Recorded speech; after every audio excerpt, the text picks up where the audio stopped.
সহিহ মুসলিম শরীফের 1028 নম্বর হাদিসের বর্ণনা হযরত আবু হুরায়রা রাদিয়াল্লাহু তাআলা বর্ণনা করেন عن أبي هريرة رضي الله تعالى عنه قال قال رسول الله صلى الله عليه وسلم من أصبح منكم اليوم صائما একদিন রাসূল করিম সাল্লাল্লাহু আলাইহি ওয়াসাল্লাম সমস্ত সাহাবীদেরকে একত্রিত করে ডাক দিয়ে বললেন, আজকের দিনে তোমাদের মধ্যে কে এমন আছো যে কিনা আজকে রোজা রেখেছো?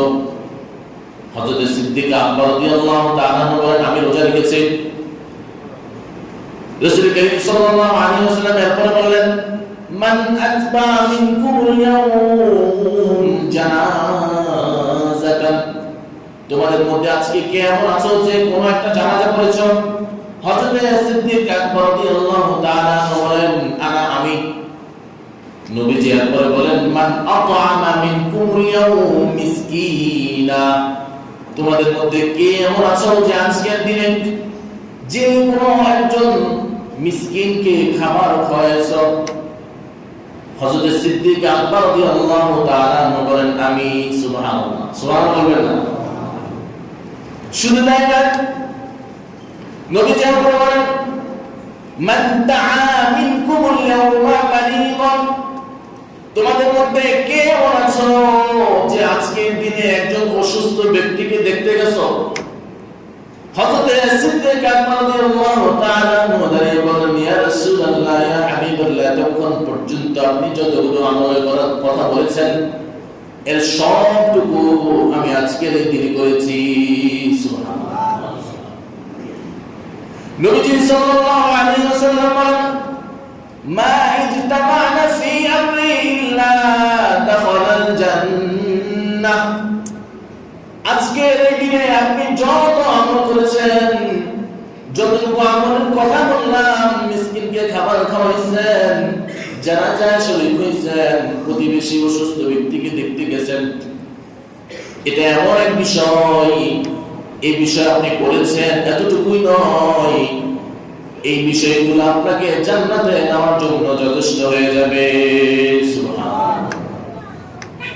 তাহলে বুঝলাম কি, জান্নাতে যাওয়ার জন্য প্রতিবেশীকে খেয়াল রাখতে হবে, জানাজায় শরীক হওয়া, মিসকিন হলে, গরিব হলে, দরিদ্র হলে খাবার খাওয়া, অসুস্থ হলে দেখতে যাওয়া।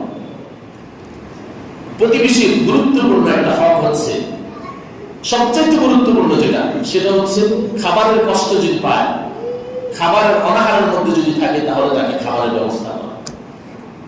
তাহলে খাবারের ব্যবস্থা সহিহ বুখারীর 3798 নম্বর হাদিসে বর্ণনা, হযরত আবু হুরায়রা রাদিয়াল্লাহু তাআলা বর্ণিত।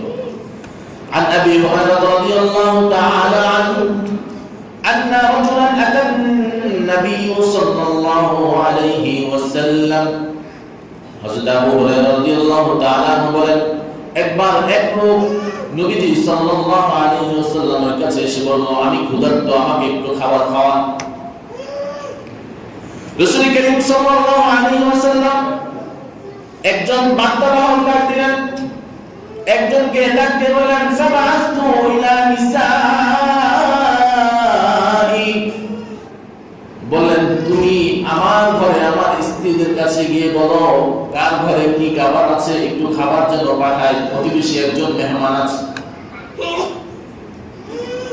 ওই বার্তাবাহক একে একে সমস্ত স্ত্রীদের কাছে গিয়ে বললেন, রাসূল তো বলেছেন আপনাদের ঘরে কি খাবার আছে, সেই খাবার থেকে একটা অংশ মেহমানের জন্য দেওয়ার জন্য আমাকে পাঠিয়েছেন। সমস্ত স্ত্রীদের একটাই উত্তর, ফাকুলনা মা মা'না ইল্লাল মা, সমস্ত স্ত্রীরা বলতেছে আমাদের ঘরে একমাত্র পানি ছাড়া আর কোনো খাবার নাই। এটা শুধু ঘটনা নয়, এটা শুধু ঘটনা বললাম এমনটা নয়, একটু চিন্তা করলে বোঝা যাবে যে মায়ার নবী, যে রহমতের নবীকে আল্লাহ দুনিয়াতে পাঠাইছেন দু জাহানের বাদশা করে, ওই রহমতের নবী মায়ার নবীর ঘরের মধ্যে খাবার নাই, ঘরের মধ্যে খাবার নাই। ওই মায়ার নবী আমাদেরকে দাওয়াত দিয়েছেন, ওই মায়ার নবী এরপরে বলতেছেন তোমরা সকলে আমার কাছে আসো। যখন সকলে একত্রিত হলো, বললেন, কে আছো? মাই ইউজিমু ইয়াজিফু হাদা, তোমাদের মধ্যে কে আছো যে কিনা এই মেহমান প্রতিবেশীকে খাবার খাওয়াবে? ফাকালা রাজুলুম মিনাল আনসার, আনসারদের মধ্যে থেকে একজন দাঁড়িয়ে গেলেন, বললেন, ইয়া রাসূলুল্লাহ, ইয়া হাবিবাল্লাহ, আমি আছি, আমাকে আপনার এই মেহমানকে, মেহমান প্রতিবেশীকে আমাকে দিয়ে দেন, আমি খাবার খাওয়াবো।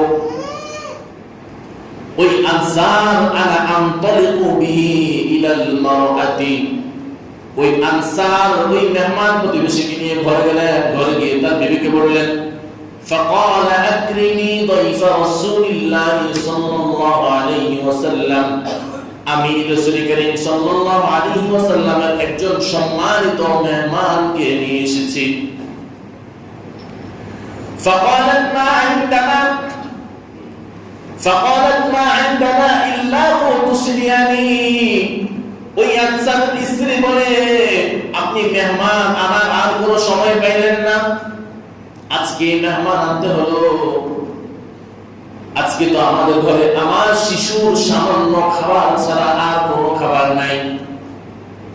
এবার ওই আনসার বলে, হাইয়ি তুআমাকা ওয়াসবাহ সিরাজাকা ওয়া নাওমি সিবয়ানাক, তুমি যে খাবার আছে ওই খাবারটা প্রস্তুত করো, বাতিটা জ্বালায় দাও, তোমার শিশু যদি খাবারের জন্য কান্না করে তাহলে তাকে ঘুম পাড়ায় দাও। ওয়াইদা আরাদু আশাআন, যখন রাত হয়ে গেল, খাবারের সময় চলে আসলো, ফাহাইয়াতা তুআমাহা, তার জন্য খাবার প্রস্তুত করলো, ওয়া আসবাহা সিরাজাহা, এবং বাতিটা জ্বালায় দিল, ওয়া নাওমি সিবয়ানাকা, এবং শিশুকে ঘুম পাড়ায় দিল। ওই আনসার বলে, তুমি অন্য সময়ের মতো মেহমানদারি করবা না, আজকে মেহমানদারি করার সময় বাতিটা নিভাইয়ে দিবা, ওই যে খাবারের মধ্যে, যে প্লেটের মধ্যে খাবার থাকবে ওই প্লেটটা মেহমানের সামনে দিবা, আর খালি একটা পেয়ালা আমার সামনে দিবা। ওই আনসারের স্ত্রী যে কথা সেই কাজ, সে ওই মেহমানের সামনে লাইট বাতিটা নষ্ট হওয়ার অজুহাতে বাতিটা নিভাই ফেলছে। বাতি নিভানোর পরে যখন অন্ধকার হয়ে গেছে, ওই মেহমানের সামনে খাবারের পেয়ালাটা দিল, আর স্বামীর সামনে খালি পেয়ালাটা দিল। মেহমান তো মনের আনন্দ খাইতে লাগলো, মেহমানের মুখের মধ্যে আওয়াজ হইতেছিল, খাবার খাচ্ছে এমন একটা আওয়াজ। ওই আনসার সাহাবী সে মেহমানকে বুঝতে দিল না, যেন মেহমান বুঝতে না পারে, এই জন্য সে খাবারের ভান করতেছে। সে মুখে খাবার খাচ্ছে এমন একটা ভান করে মুখে চবর চবর আওয়াজ করতেছে, যাতে মেহমান বোঝে সেও খাচ্ছে। এমন করে যখন দিনটা পার করে দিল, রাত পার করে দিল, কান্নাহা তাসলু সিরাজাহা ফাআতফুহু, ফালাম্মা আসবাহা গাদান ইলা রাসূলিল্লাহি সাল্লাল্লাহু আলাইহি ওয়াসাল্লাম, পরদিন সকালবেলা রাসূলের দরবারে গিয়ে দুইজনে হাজির, মেহমানও হাজির, মেজবানও হাজির।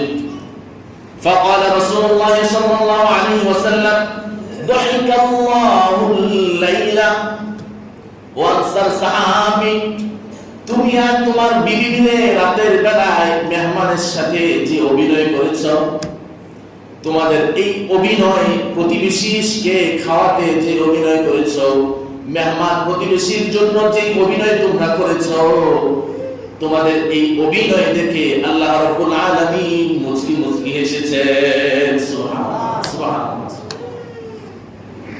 শুধু হাসেন নাই, তোমাদের এই অভিনয়ের কারণে তোমাদেরকে গুরুত্ব দিয়ে আল্লাহ রাব্বুল আলামিন কোরআনে একটি আয়াত নাযিল করেছেন, ওয়া ইউসিরুনা আলা আনফুসিহিম ওয়ালাউ কানা বিহিম খাসাসা ومن يوق شح نفسه فأولئك هم المفلحون।